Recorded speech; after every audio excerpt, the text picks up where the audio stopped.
Hello, my name is Kevin Campaverde. Sorry I could not make it to this in class and actually present it live, but I'll be presenting it like this for now. This is the design portion of the controlling power supply PLCs, and so this PLC power supply converts a line voltage that is inputted. The input is usually 120 to 240 volts AC, and it's inputted into the usable DC voltage. So when it's inputted, it's 120 to 140 AC, and when it's coming out, it comes out as DC, and it's commonly 24 volts, and it powers other PLCs and other components. It is commonly located in the same rack as the other PLCs that it's providing the battery to, and other electrical devices that it's providing battery to. So you can see here that this power controller PLC is providing power to this PLC and its components. So that means that this power controller PLC is going to be located on the same rack. That means on the same shelf, basically, as these other PLCs. So as mentioned before, we have the line voltage, which is 120 volts AC, which is stepped down with a transformer. So this is necessary in order to satisfy the voltage demand of the electrical devices within a safe range. So most of the other PLCs and other components that we're using are going to be a smaller voltage. They're going to use either 12 volts, which is what mostly the Long Island Railroad uses, or they're going to use the 24 volts. And so the 120 volts and the 240 volts is way too big. So it requires a transformer in order to step it down. Now, there's also a rectifier that converts it to DC from AC, giving the electrical devices the proper energy form. So most of the electrical devices that we use and components that we use, even in the house, going from laptops, other desktop computers, your cell phone, TVs, a fan, all of that uses DC voltage. So these electrical components, you need DC voltage. So that means we need to have a rectifier in the power controlling PLC in order to turn the AC into DC, which gives it a proper waveform, because we know that AC is sinusoidal, DC is just one straight line, solid. So what we also have is a filter. This is very important because there are other PLCs and other components that the power controller is providing power to that are very sensitive. And so electrical components, like the programmable ones, because PLC stands for Programmable Logic Controller. So those PLCs and other components are very sensitive. And because they are very sensitive, the power controlling PLC needs to when the rectifier rectifies AC into DC, sometimes there's a ripple on the DC end. And so in order to eliminate that ripple, we smooth it out. And we usually smooth it out with a capacitor or capacitor resistor, just like we see here in the bottom. And so it smooths out. When you see this ripple, it smooths it out, and so it becomes just straight. And so other PLC components and other PLCs could be very sensitive, and so it's very important that their energy source is steady. So that's what this power controller PLC is also doing. Here we have the DC output can sometimes be wired into the bus, and a bus just means a terminal point. It's a long terminal point. So you would have a battery in common and a long terminal point. So because it's wired into a bus in which then each PLC and all of its component can then be fed power from. So because the DC voltage is on a bus, which is a long terminal, this allows the user to have more terminals. So if this is a long terminal, you'd have a terminal here, here, here, here, here, here, here. Like there could be a whole bunch of terminals along that board. And so because you have more terminals, you're allowed to put more components on it. And you also have this flexibility. So if you don't need that many components, if you don't have that many components that you're going to be providing power to, the charger controlling PLC, on the other hand, has a back panel, and it is kind of like a base, and all of the other components can plug into it, so they can all work together. If there isn't much components involved, like I said before, this is the way to go. So if you're not using a lot of components, you can basically wire it directly into the PLC. So you can see that all of these are wired directly into the power controlling PLC. On the other hand, this PLC would be wired to this bus, and from this bus, it'll just be an energy bar with a whole bunch of terminals on it. And all of these electrical components can be hooked up to it. And that allows you to put more components to it, like I said before. So here,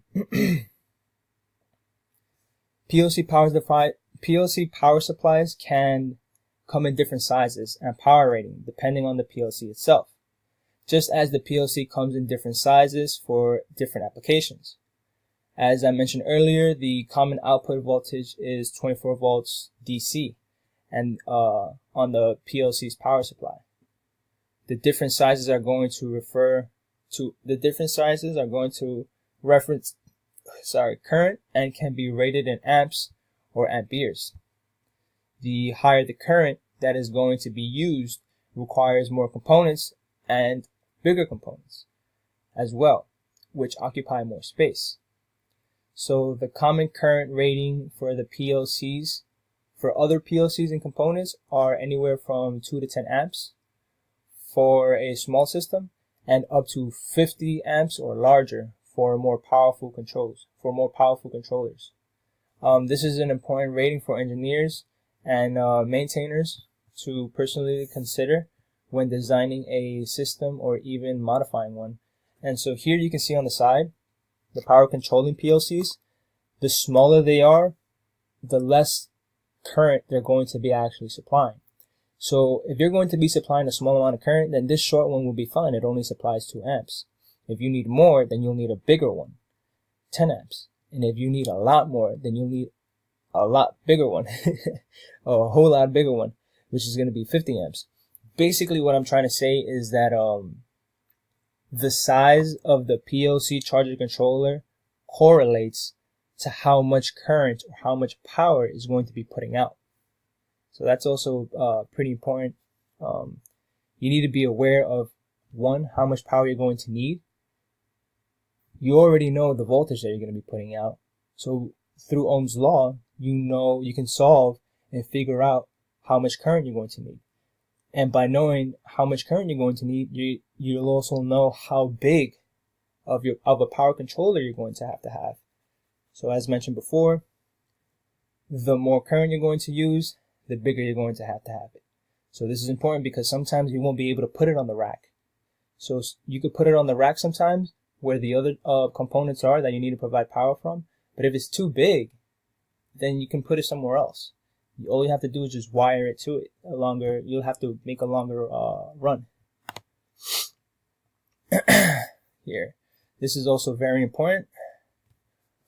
While the main power supply is the primary source of power for the PLC, and I'm talking about the AC, the 120 AC voltage is the main power supply for that PLC. There is usually backup batteries as well. This will provide energy to the memory of the PLC in case of power supply failure or power outages in general. Replacing the batteries in a PLC is common preventative maintenance procedures. The batteries can also be located inside the power controller or on the outside. The benefits of having it on the outside: the Long Island Railroad has all of their power supplies on the outside, and that is because their batteries are huge and they use a lot of them. And so this is their benefits. So the benefits of having it outside and separate from the other system, which they're actually providing the power to, is because the batteries can become damaged over various conditions and over time. So if your PLC is sensitive, and it is very important and it is crucial then if your battery kind of leaks or blows up, these batteries, they have chemical, acid and chemical components to it. So they can leak, they can blow up, they bulge, and they burst. And when they burst, that liquid could spill onto components. And if it does that, it could damage it. And if those components or other PLCs are very important, then you're going to damage it. So I'm going to show you here an example of how we use these power controlling PLCs. Here we have these are typicals from the Long Island Railroad. You can see here, it's from the MTA. I'm sorry, it's a little bit blurry. This is the only picture I could get. So right here we have a 110 volt bus. So you have the positive and you have the negative. You have 110 volts AC. And usually this, what they call the rectifier, is essentially the PLC.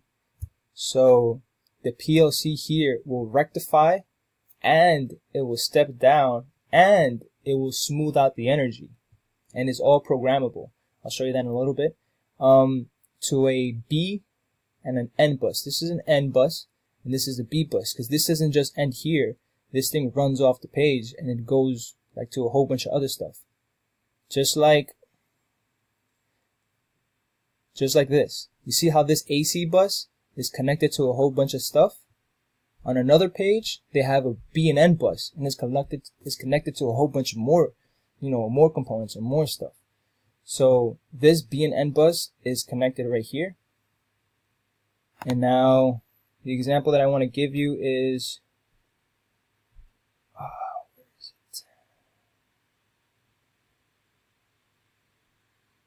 it? Well, this is how we usually have it sometimes. See, we have the rectifiers hooked up to the B bus and the N bus, and you have a battery that's connected to the B and N bus and the relays, which is the components. So if the rectifier is cut off, the battery case will keep this B and N bus still energized.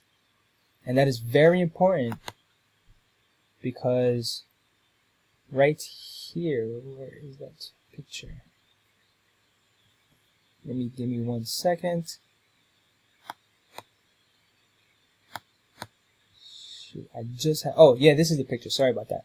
That is very important, because right here you can see that typical relays, you have battery here and you have battery here. Our typical relays, if you turn on and off the energy, let's say this switch was on, the power will flow right through all of these contacts. You have battery on this side and you have common on this side, so this will energize.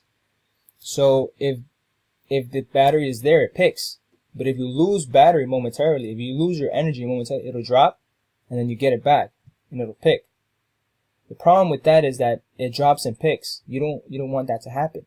We have these special stick features, which works like a memory. And so when this picks up, it remembers that it's picked up, because if this thing is no longer up anymore, supposedly it'll drop, but not anymore, because this has a contact and it's right here in the bottom, and when it's picked up, now it's providing battery through its own heel front. So now it's providing battery through here, through itself. It's providing battery through itself, and it's keeping itself up. But if you lose your B and N bus, if you lose your B bus, which is your 12 volts, you'll lose this and you'll lose this. So now this memory stick is gone. Psh, it'll just stay down. And it's supposed to be there for safety features. So if it's not there, bad things are going to happen. And this is going to be one last thing that I wanted to show you. And so this used to be our old charger controller. And now this is the one that we use, which is practically the same thing. It's the same model. It is we call it an NRS, and it's a programmable charger controller. See, they look kind of the same. These two look kind of the same. It's just that this one is not digital. We change it through a knob. We calibrate it through a knob with like the voltage and stuff. And this one is actually programmable. You use these buttons to program it. So that's the end of the design portion. I hope you guys enjoyed it. Sorry I couldn't be there.